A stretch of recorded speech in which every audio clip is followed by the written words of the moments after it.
Long ago, before cars, electricity, or even clocks, there was a small village hidden between thick forests and tall mountains.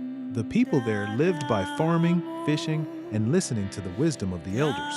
In that village lived a poor boy named Kofi. He was known for two things, his kindness and his curiosity. While other children chased goats and played in the dust, Kofi loved sitting beside old people, listening to stories about spirits, kings, and forgotten treasures. One dry season, the village river began to disappear. The crops withered, animals grew weak, and fear spread among the people. The village chief called for the oldest elder, Nana Kwaku, who spoke with a shaky voice. "There is a hidden well deep inside the forbidden forest," he said. "But the forest belongs to the night spirit. Whoever enters must carry a pure heart, or they will never return." The villagers became silent.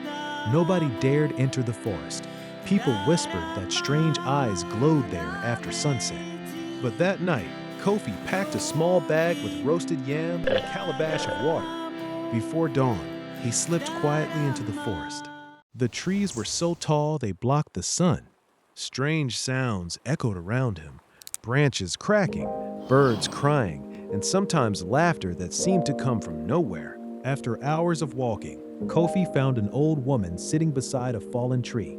She looked weak and hungry. "Please," she whispered, "share some food with me."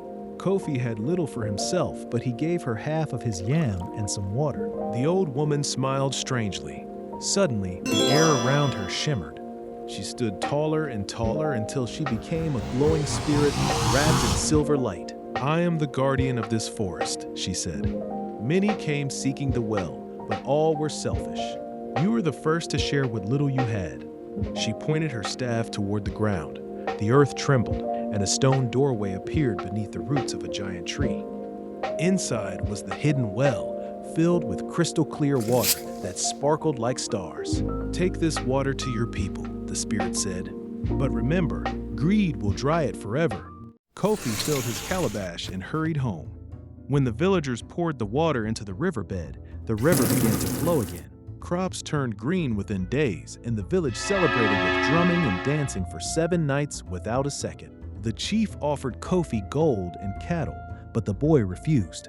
"Let the water belong to everyone," he said. From that day onward, the people shared their harvest fairly and cared for one another. And every year during the dry season, the elders told the story of the poor boy whose kindness saved an entire village.